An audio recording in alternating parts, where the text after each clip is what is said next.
অভিজিৎ দা এখানে বসে থাকতে বাধ্য হচ্ছে।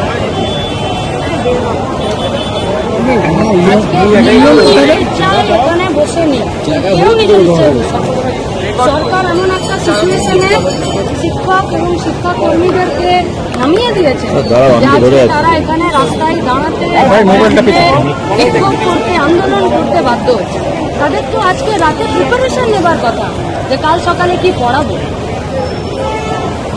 নাকি এই পরিস্থিতিতে দাঁড়িয়ে এই ডেডলক সিচুয়েশন যে অবস্থা দাঁড়িয়ে আছে সেই সিচুয়েশন কাটার জন্য কোন রকম পরিকল্পনা কি আপনাদের আছে বা ভাবনা? ওএমআর সিট প্রকাশ করে দিই, বাকিটা এই পশ্চিমবঙ্গের স্কুল আছে, তার চেয়ার আছে, আর যারা যোগ্য তারা আছে। গোটা পশ্চিমবঙ্গের মানুষ একত্রিতভাবে যোগ্যদেরকে তাদের চেয়ারে নিশ্চিতভাবে বসাবেই।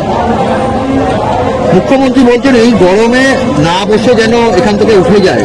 তাহলে বাথরুমটা কেন দিচ্ছেন না, জলটা কেন বন্ধ রেখেছেন, কেন ওনাদেরকে বারবার মিথ্যে কথা বলছেন? আর ওনারা তো এখানে কেউ শখ করে বসে নেই, এনাদের সব শিক্ষকতার জন্য। শুধু এখানে যারা আছে তারা নয়, 2000 দিন ধরেও এই পশ্চিমবঙ্গে অসংখ্য ছেলেমেয়েরা রাস্তায় বসে থেকেছে, মাথার চুল বিসর্জন দিয়েছে, বাচ্চাকে নিয়ে বসে থেকেছে প্রেস ক্লাবের বাইরে।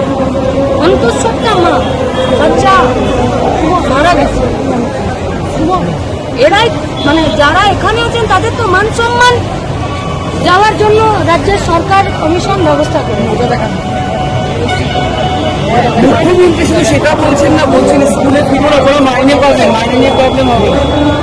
মুখ্যমন্ত্রী ব্যবস্থা করেছেন বলেই আজকে রাজ্যের গোটা শিক্ষা ব্যবস্থাটা ধ্বংসের মুখে, এবং গোটা রাজ্যের শিক্ষিত মেধাবী গরিব বাড়ির ছেলেমেয়েরা যারা শিক্ষকতার স্বপ্ন দেখেছিল তারা আজ রাস্তায় বসতে বাধ্য হয়েছে শুধুমাত্র রাজ্যের সরকারের দুর্নীতি এবং কমিশনের দুর্নীতির জন্য। ঠিক আছে। রাস্তায় বসে থাকতে বাধ্য হয়েছে দিদিমণিরা, নিজেদের মাথার চুল করতে বাধ্য হয়েছে। বাচ্চা ছেলেকে নিয়ে